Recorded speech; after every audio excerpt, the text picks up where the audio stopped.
Bismillahirrahmanirrahim. On the demand of Ayushi Kandel from Gaya, Bihar. ये problem differential calculus के asymptotes chapter से है. Find the asymptote of the curve x square y square minus x square y minus x y square plus x plus y plus 1 is equal to 0. तो सबसे पहले हम यहाँ पर parallel asymptotes means x axis के parallel और y axis के parallel asymptotes find करेंगे. तो अगर हम चाहते हैं कि एक्स एक्सिस के पैरेलल एसिम्प्टोट्स आएँ तो एक्स की जो सबसे बड़ी पावर है डिग्री उसको यहाँ पर कलेक्ट करना पड़ेगा. तो उसके कोफिशिएंट को कलेक्ट करना पड़ेगा. एक्स की सबसे बड़ी पावर 2 है और उसके कोफिशिएंट यहाँ से हम देख सकते हैं. तो पहले तो हम इक्वेशन लिख लेते हैं. The given equation of curve. तो गिवन इक्वेशन ऑफ कर्व हमको दे रखा है ये x square y square minus x square y minus x y square plus x plus y plus 1 is equal to 0. इसको इक्वेशन नंबर 1 डाल दें और यहाँ से हमें अगर एक्स एक्सिस के पैरेलल एसिम्प्टोट चाहते हैं तो एक्स की जो सबसे बड़ी पावर है यानी 2 उसके कोफिशिएंट को देखना होगा, इसको 0 के बराबर रखना होगा. इससे हमें एक्स एक्सिस के पैरेलल एसिम्प्टोट्स मिल जाएंगे. तो इसके लिए कोफिशिएंट देखेंगे यानी दी coefficient the coefficient of the highest power of x it has to x square is equal to. तो एक्स स्क्वायर अगर इन दोनों में से कॉमन ले लिया जाए क्योंकि यही हाईएस्ट हैं टर्म्स दो, तो हमें कोफिशिएंट मिल रहा है एक्स स्क्वायर का वाई स्क्वायर माइनस वाई. अब अगर हम चाहते हैं कि एसिम्प्टोट्स एक्स एक्सिस के पैरेलल आ जाए तो इसको 0 के बराबर पुट करना पड़ेगा. Therefore asymptotes parallel to x axis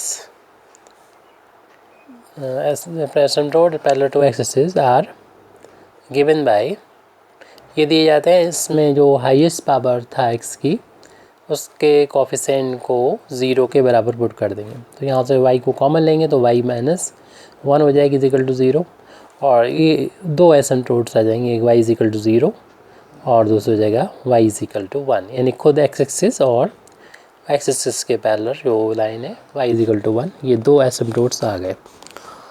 अब हम यही प्रोसेस जो है वो y एक्सिस के लिए लगाएंगे.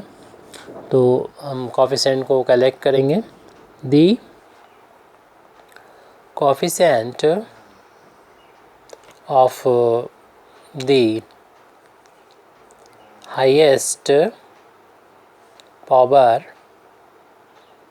of y it has to देखना है कि इसमें हमारे इक्वेशन 1 में सब y के जो सबसे ज़्यादा पावर के टर्म है वो ये दोनों हैं और वाई स्क्वायर हैं और इसका जो कोफिशिएंट लिखेंगे यानी हमें देखना है वाई स्क्वायर का coefficient is equal to.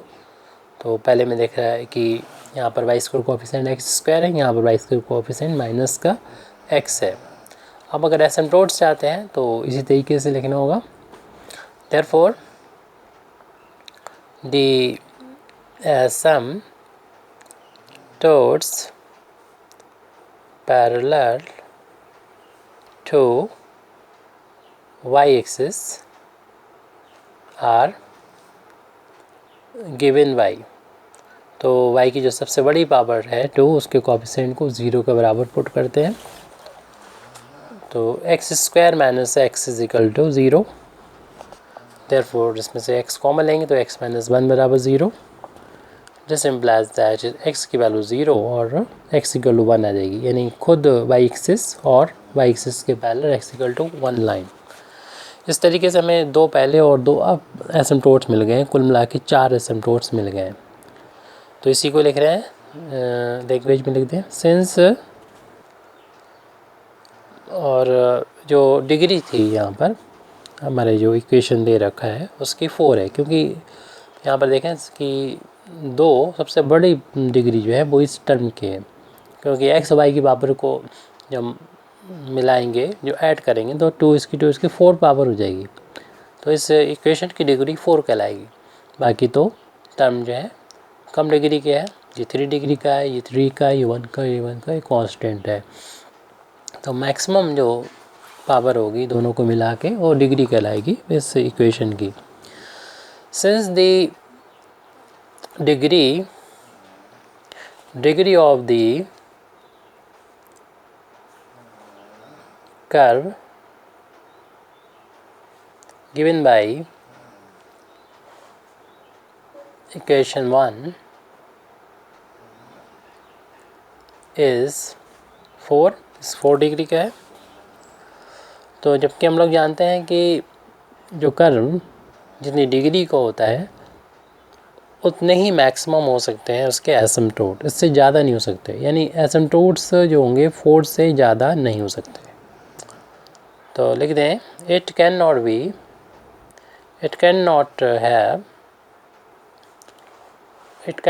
Have more than 4 एसिम्पटोट। तो इसके 4 से ज़्यादा एसिम्पटोट नहीं हो सकते। और हमको मिल चुके हैं पहले से। We have already obtain 4 एसिम्पटोट्स,